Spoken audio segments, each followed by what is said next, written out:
No more hot potato. Josh Green's offseason transformation is the talk of Mavs preseason. Green's Las Vegas trainer details how he improved shooting form, ball handling confidence and year 3 expectations. Josh Green has known his trainer, Joe Abunassar, for years, so when the Mavericks Western Conference Finals run ended in May with the 21-year-old guard out of the rotation, Green didn't disguise his disappointment. "Man," he told Abunassar about a week after the playoffs, "this is going to be a big summer." Abunassar replied, "Let's do it." And so they did. Talk with Mavericks coaches and players through the first week of training camp, and most will highlight Green, unprompted, as the player who's in the best shape, who improved the most this offseason and who could help fill the backcourt questions the team faces in Jalen Brunson's absence. What a response after all the tumult the 2020 first-round pick has endured. Dallas preseason opener Wednesday against the Oklahoma City Thunder in Tulsa will be the first chance for Green to play a true opponent with more confidence as a ball handler, more security as a scorer and more discipline as a shooter. The Mavericks say these traits haven't wavered since Green returned to Dallas from his rigorous, comprehensive, non-stop offseason training in Las Vegas. As one recently told Abunassar, "This is no fluke. They think, okay, this kid is different. He figured it out," Abunassar said. "It's just very, very refreshing to have a young guy say, 'Hey, I don't like the way last season went, and I'm going to do something about it.'" The pre-dawn alarms, regimented diet and unrelenting physical demands Green experienced with Abunassar's Impact basketball program in Las Vegas might have felt like a grind. But one task was even tougher: re-watching the Mavericks playoff film. Last year, Green averaged 15.5 minutes across 67 games and found a rhythm from 3 after the All-Star break to boost his regular season clip to 35.9% on low volume. Coach Jason Kidd's staff viewed second-year Green as a rookie after former coach Rick Carlisle's strict control and the NBA's COVID-19 obstacles hindered his introductory 2020-21 season. But come playoffs, Green's hesitation and mechanics on offense became too much of a liability to test, even when opponents would target him with their slowest defender in space. Frank Ntilikina replaced him on the wing midway through the second round, and Green didn't play more than 8 minutes over the last 10 games. "It was hard to watch it, but at the same time, it's a learning curve," Green said.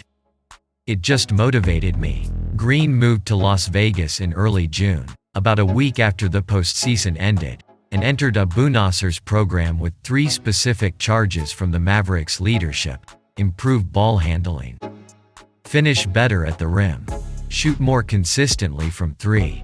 For Green's first 6 weeks at Impact, Abunassar focused on correcting deficiencies. They repped driving to the basket with 2 hands on the ball, not exposing it for turnovers. They reset his 3-point shooting foundation to keep his right knee from flaring into what Green called a stanky leg. They simulated double teams to force Green to read defenses with the ball in his possession. He ran scrimmages every day with trainers often pausing play to ask questions or discuss situations when he'd rush a move or make a mistake.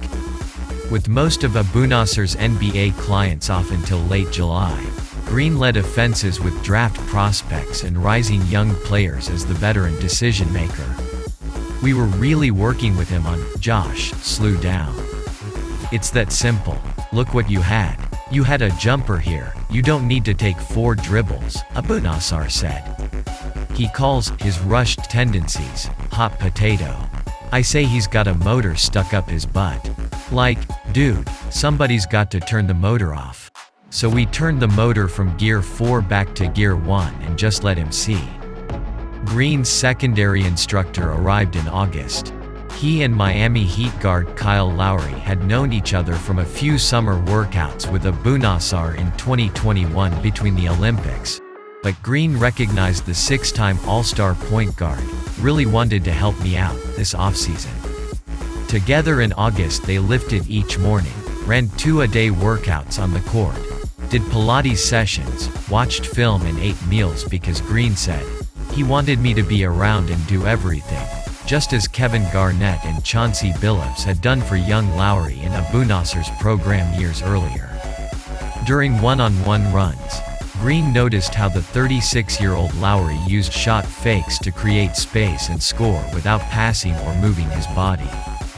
Dissecting those moves as his defender helped Green implement the same concepts in his own offense.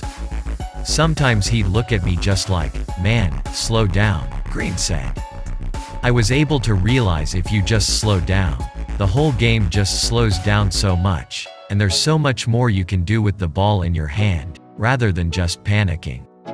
With a low-carbohydrate, lean-protein diet and consistent sleep schedule to recover from workouts, Green cut his weight from 222 pounds to 211, Abunassar said, and his body fat from 10% to 7%. He missed training only for a trip home to Australia, where he hadn't visited in about 4 years. Before the vacation, Green hesitated to leave Impact because he didn't want to lose progress. But once Green returned and shook the jet lag, Abunassar heard a common refrain from those watching and playing in Las Vegas. The other NBA guys in our gym were like, "God dang," Abunassar said. They kept saying, "He's going to make a lot of money." That's the way they look at it these days. They'd say, "He's going to be in the rotation. That kid's good. The Mavericks will provide ample opportunity." Green's highlights through training camp include an active practice Friday, when Mavericks champion Brendan Haywood repeatedly marveled at Green's evolution. During the Fan Jam Open scrimmage Saturday, Green rotated in Spencer Dinwiddie's place, alongside the Mavericks' 4 other starters. He ran with the same group Monday, ending the 5-on-5 portion of practice with his team's game-sealing pass breakup.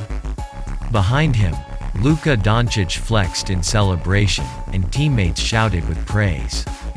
"My first year, it was like I had a hot potato in my hand," Green said. "I look at film of it, and I'm just like, dude, what are you doing?" I think going into year 3, everything's just slowed down. I'm a lot more confident. My teammates are a lot more confident in me, and that helps.